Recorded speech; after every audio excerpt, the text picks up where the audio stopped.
Hey, what's up, everyone? Welcome back to the Engineering Entrepreneur Podcast, episode 130 today. This is your host, Scott Tarsi, and I'm the president of CADdesignhelp.com. Head over to our website, uh, sign up for the email list, so it'll pop up, or you can go to the top where it says subscribe. And not only will we send you a free PDF of the top 4 mistakes inventors make, but we will put you on the list, so then you'll be updated on all the happenings. Send me an email for any requests or feedback, info@CADdesignhelp.com. Leave a review on iTunes would be great. And lastly, I have a new online course on how to become an engineering entrepreneur. Check out the Engineeringpreneur online course tab on my website. All right, so I guess this week is Sean Austin. He's the CEO and co-founder of Helios, which is an I believe it's AI-powered it's like an app or a tool, and it's for investors. So I'm gonna let him fill it in. I checked out the website. I don't want to explain it incorrectly. So, Sean, thanks for coming on. Why don't we we can start it however you want. Maybe learn a little more about you, and then we'll go more into Helios. Yeah, awesome to be here. Appreciate the invite and looking forward to chatting for a little bit. So my background is, well, it's in a lot of things, but it's been cross-disciplinary between a Bachelor of Science in IT and computer science. So sort of always thought about software well, even as a teenager, I guess, but all through school. And then I had a chance to work at some really cool companies in big tech, well, startups into big tech. So Spotify, through their first acquisition, so really was exposed to audio as well as what ML could do. And you could argue it was AI back then, but really like big data.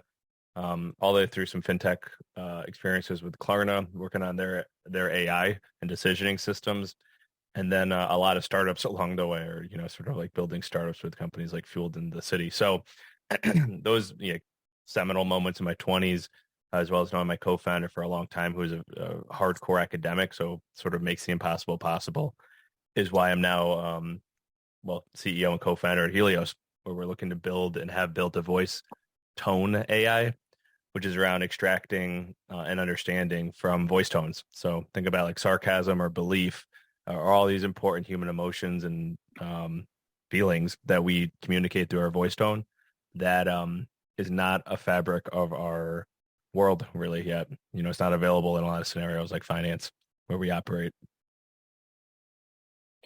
Yeah. I'm curious about like where this problem, because you've invented a product essentially. You've invented some like software. Where does this problem originate? So the world has got a lot of misunderstanding, and this it's not we're a curing cancer company or something that I really think could, a lot of companies I think that are really, truly advancing humanity, but we are in a domain where it is really helping.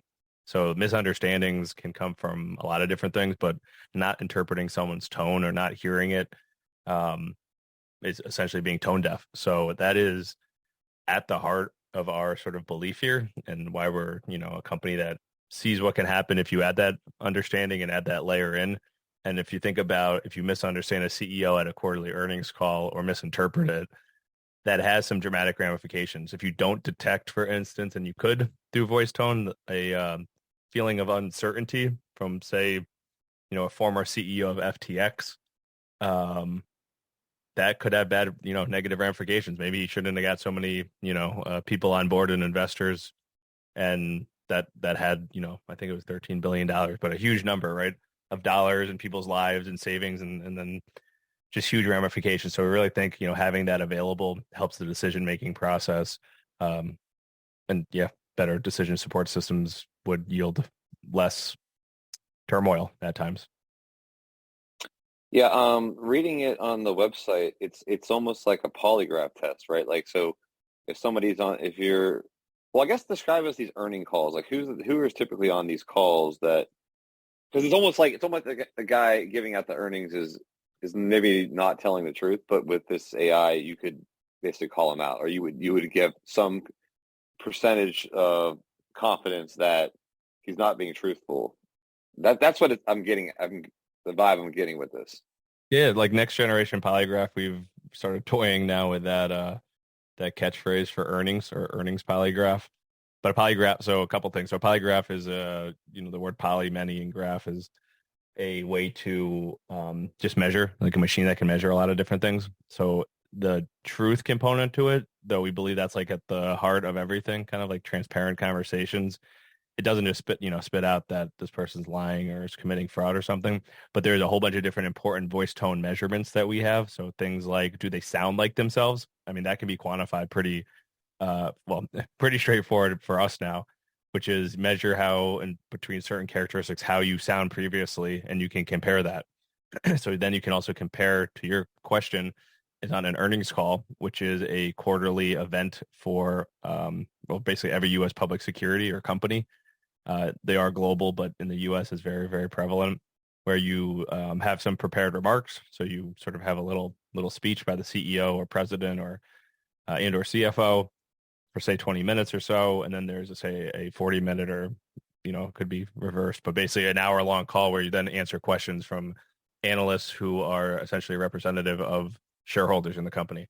So they want to ask you questions about, you said we would have this, amount of deliveries, but you just basically told us that didn't happen for some reasons. I want to dig a little deeper and ask a question. So that is a great forum to now hear from the leadership, and that's why they're heavily listened to already. So sort of it's a very known format before Helios even existed.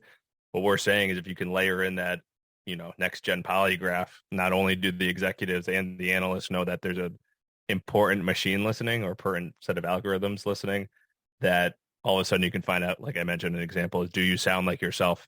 That certainly doesn't immediately mean there's like fraud, but you could quantify, you really have never sounded like this before.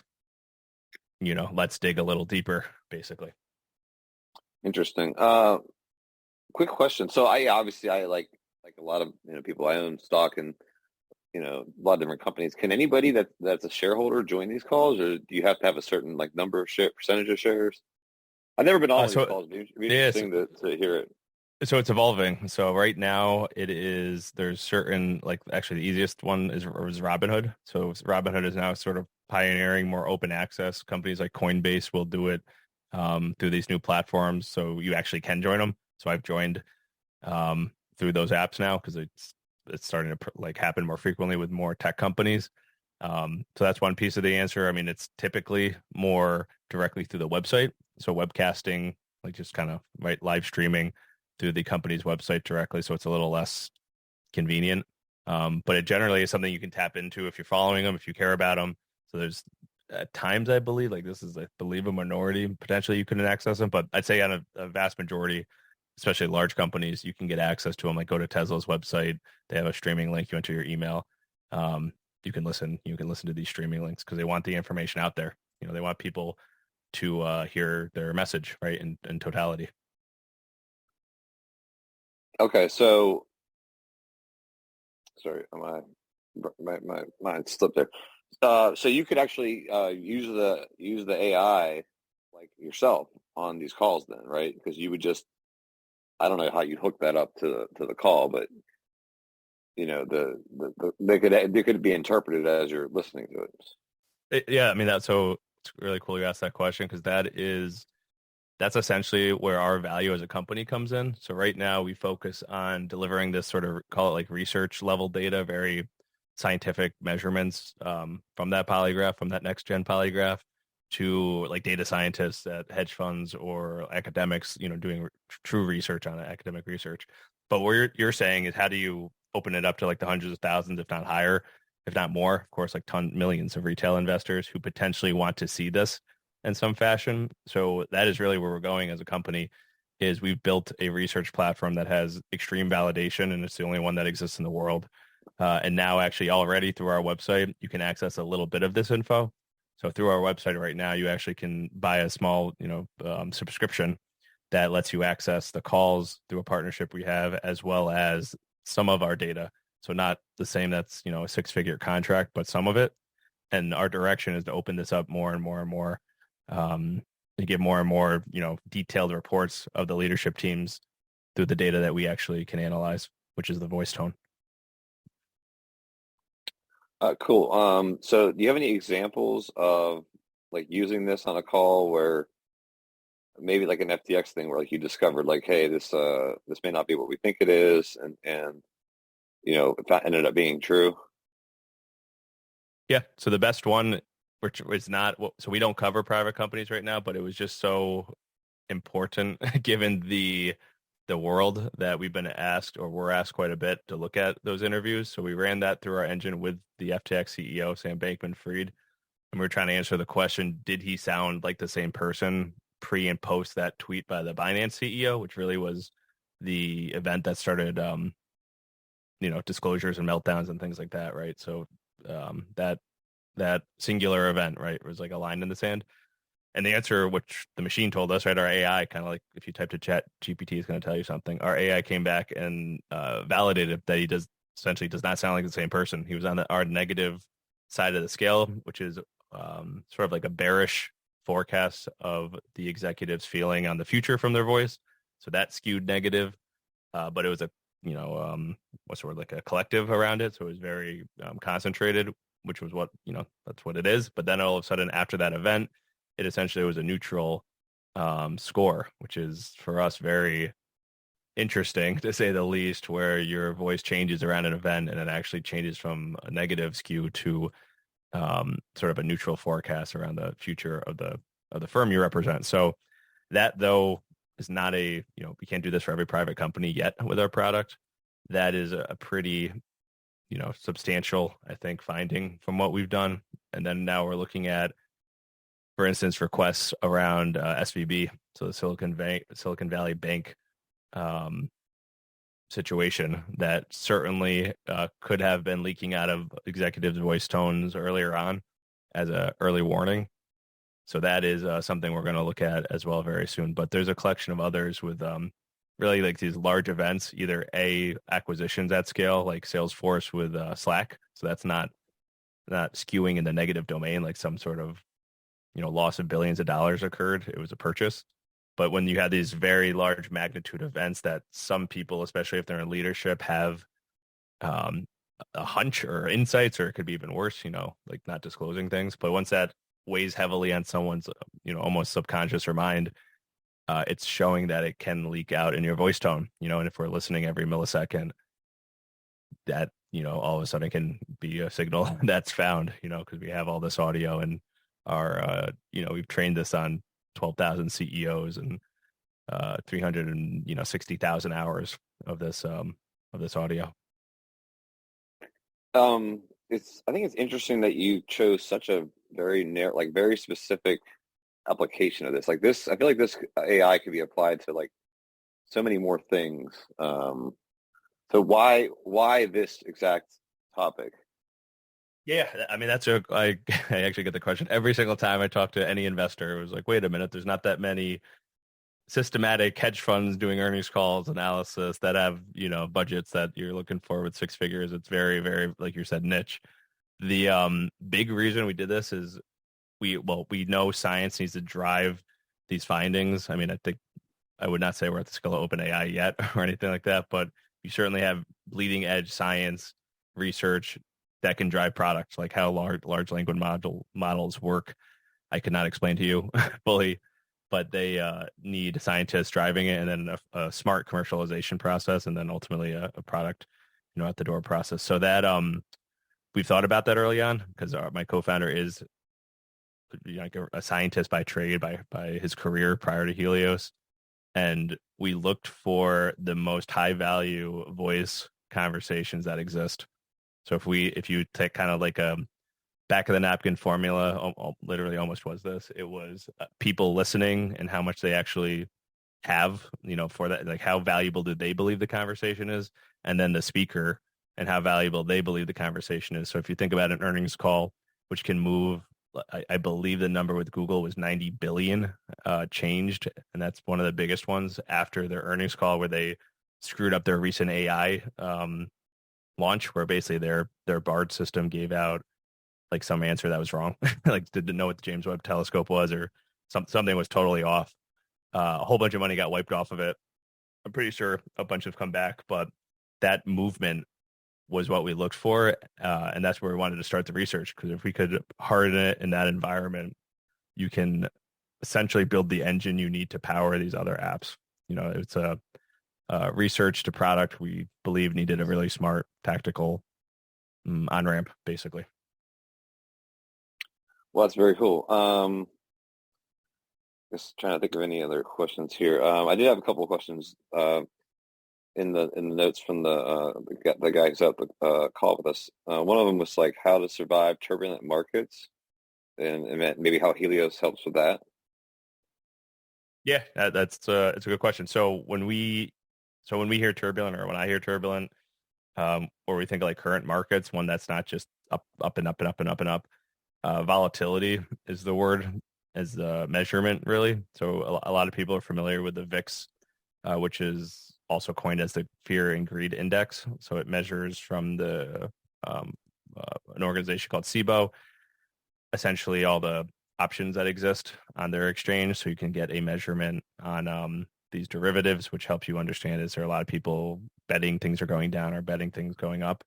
That idea of volatility also applies to voice tone, which we've uniquely shown, and now actually will look to have that as published work in the academic world with a relationship we're building right now with a major university. That volatility, the simple way to think about it, or the like narrative on it, is if a lot of executives are uncertain, or even a singular one, it's again uncertainty, and it's like if your voice sort of like trembles, as a way to think about it. We can show that there is the market does respond to it. Essentially, that uncertainty in voice, either at a security level for a company, at a company level, or aggregated into like a daily score for the market, is unique to the voice tone. So that doesn't really surprise us. Like, people interpret voice tone like we've talked about in our thesis, but it is never before shown. How it helps navigate the market would be incorporating voice tone in all the many ways one can incorporate data into a decision. That is a piece of the puzzle, right? Like, that's kind of our message to customers, either smaller through our website type of customers, but they're just as important as these major enterprises. It's you need to incorporate this 38% of a message on average. Yeah, this almost Or seems you like it's like an opportunity to have like insider info into a stock. Like if you run the AI and it's saying, "Hey, this guy doesn't sound very confident," and earnings report, like maybe it's time to sell or short sell this asset, and you kind of had this insight early. You know, um, well, like any I don't know. yeah, like, I don't know how legal all that is, but it just definitely seems like you have an advantage if you have this information. yeah, so definitely it's legal. Getting an advantage also is definitely legal. So getting in front of new data. I mean, this happened with natural language processing, like the early stuff that is now really even the crazier stuff ChatGPT does. But being able to take like the word somebody says and find out how many are positive or negative, that started about 15 years ago in finance, and that has been now proliferated pretty deeply across all the many hedge funds. Like the 1,000 new hedge funds were started last year. NLP is a big piece of it. So it is definitely a edge. I mean, that is like exactly the word to use. If you have new data that the market doesn't know about, and you either take a risk and start using it because you want to get the edge, or you just find out about it like we're doing, or we are providing, before it hits an inflection point where everyone knows about it. You certainly have an edge. And if you have an edge, you can trade better, and it's not insider information. It's just Yeah. So better data. then what does insider information even mean? I mean, that would be information, within the company that that cannot be disclosed, right? I mean, that there's a horrible leak in a power plant that an energy company owns that needs to be disclosed to regulators. You know about it early in that case, right? And you go sell all your shares because you don't want to get hit with the dip. That's or you share it, even worse. You share it with somebody, and that would be the insider information. You share it with someone who can trade on it because it's not leaked out to the public or disclosed properly. That's insider information versus, Oh, interesting. So if it's okay, so if it's a known fact versus let's say like an interpolated fact, like the Helios app is taking a mathematical guess at it in terms of by using the data that it that you've captured over the years of like inflection and voice and all these things, but it's not a known fact. It's just It's running an algorithm and making an educated guess. That's the difference, I think, is what you're getting at. Right, because these earnings calls are public information. So we're just you can think of it like we're just listening to them better because we have a machine that's listened to a couple lifetimes worth of them versus Oh, you have a I didn't person. realize this was public information too. Oh yeah, so right, like going to the Tesla website, you can listen to these earnings calls from Robinhood. You can go listen to these earnings calls, right? So it's a um, when it's But non. if I didn't have the app though, then it wouldn't. I would have to have the app, the Helios. If I didn't have that, then that's like whatever result is spit out from when you use Helios to listen to that information you wouldn't have public available. I don't think. No, so the analysis on top doesn't make it in like right. Like ours isn't disclosed on the website because we're making a for-profit business around it, but it's based on public information that's out there versus, and you can make a trade on it versus, um, financials that aren't revealed to shareholders that or negative, events that aren't revealed that then you tell to a hedge fund friend who's trading on it. That would be um, not not the way to go. But natural Okay. language processing is a way to think about it, or these other sources of just analyzing data differently. It's been, yeah, I mean, there's a total industry around it, right? Like doing better intelligence versus sharing secrets, essentially. Yeah.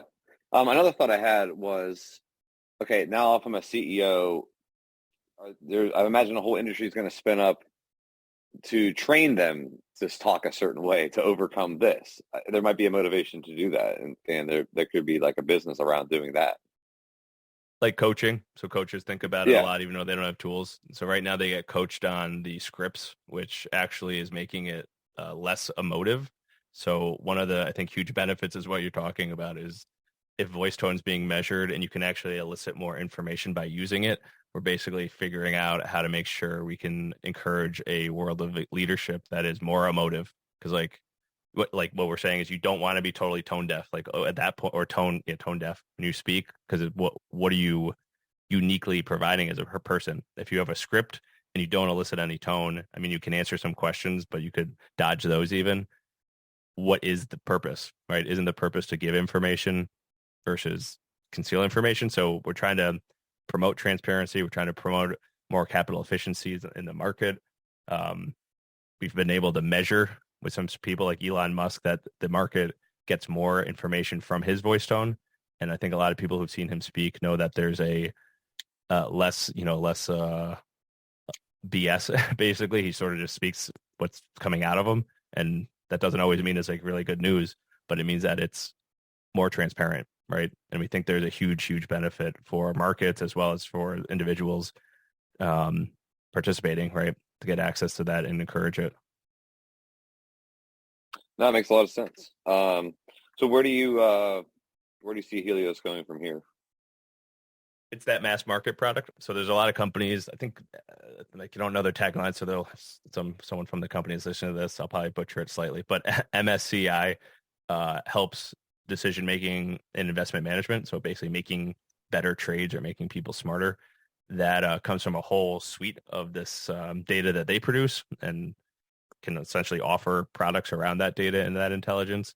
So what we're going after is a way that we can offer a suite of intelligence from voice tone. So like understanding the leadership team better from do they sound the same to what emotions are they eliciting to what's the difference between the language that they're saying and the tone. Is there a big difference? Like are they saying tons of positive words, but then all of a sudden their tone is negative? There's all these layers to the people that we're helping investors understand better. So all the way from huge systematic renaissance like hedge funds, trading billions and billions and billions of dollars through certain suite of products, all the way down to our website, where if you wanted to access a certainty score, then you could do that for say right now for $60 a month. You can sign up and actually get get an account right now. So that is definitely where we're going. We've made some great strides. We want this to be, in 3 to 5 years, basically everywhere. And I think we end up having actually a better system because of that, a better world. And when people use this, if they're startups and they're pitching investors, like would investors use this, or the startup people use this on their calls, to get a vibe for, I guess, maybe how confident they are in their product that they're trying to pitch. So yes. So the short answer is yes. Right now, the product's focused on public companies, so public securities equities. The very, clear, and you're bringing it up, next step would be getting this in front of into the private domain. So like closer one, even closer would be like a private equity firm is doing due diligence for like a Series D, and these are big deals, right? Say it's like $120 million deal or something. So they want to understand leadership, and they're already throwing a ton at doing that. What if they could also have a voice tone report that's either from one conversation or 10 conversations? They need to have proper disclosure that they're recording people, and there's like very, slightly different things in the earnings call, but those aren't blockers. It would really be a matter of us making the product around it. I'm certain from some conversations they'd want it because now they have extra due diligence on their leadership that's from a product being used across, investment management on a mass scale. And then we can help everyone be a little more informed, right? So that'd be very much, the next step. Maybe it gets into a Zoom call, like live type thing, or a report gets generated after a Zoom call one day with people pitching. But all that is definitely in the private equity space, private organizations. Cool. Any last things you want to talk about with this before we start wrapping it up? I'd say I feel like I've heard some other CEOs say this, but it's definitely coming full circle. Is if anyone, and we keep running into these people, like researchers in like speech pathology, or anyone who's thought about voice tone or worked in the space, or investors, we continue to run into a lot of people that think this is very exciting, continues to grow. Given a lot of people have interest in this space, not specifically earnings call and finance, but speech, social psychology. There's a lot of these like cross-disciplinary roles or skills or backgrounds that are super interested. So if anyone wants to reach out, please do. And I guess my information will be part of the podcast, but it's Sean at helioslife.enterprises. Yeah, that was going to be the last question, the contact information. Real quick before we do that, you have a number one tip for anyone out there listening that might want to start a similar business or something to do with speech pathology like you're doing? It would be, you can make a lot of progress with a small budget, especially with some tools that keep coming out nowadays. It's just very, very lean to get prototypes out there and go talk to people and just validate it. We probably didn't do it perfectly, but I've been a zealot, and my co-founder is zealot on making sure we can do that process, right? So we had a very, very simple premise 4 years ago that didn't cost us that much to go talk to a lot of hedge funds. They, of course, wouldn't go buy it immediately, and they had a lot of questions and learning. But I'd say if you have the voice tone or not, if you want to start something, it's easier than ever in one sense to at least get out there and talk to people you believe are getting value from it, and that'll start the process. Okay, great. And sorry, you gave your contact info a minute ago, but let me get it one more time so I can write it down here. Yep. I jumped to the punch. So my email is Sean, SEAN, at Helios Life. So HELIOS LIFE.enterprises. So the only .enterprises email you'll ever probably use. Never heard of that one. Yep. Nope. Cool. Well, Sean, thanks so much for coming on. That was really interesting hearing about something I had never even heard of before, but with all the chat GTP and all the other AI stuff going on, it actually doesn't surprise me. It's just interesting to hear of a different type of market for this kind of stuff. Yep. Appreciate having me on. It was fun. And yeah, been a good. All right. We'll end the recording here.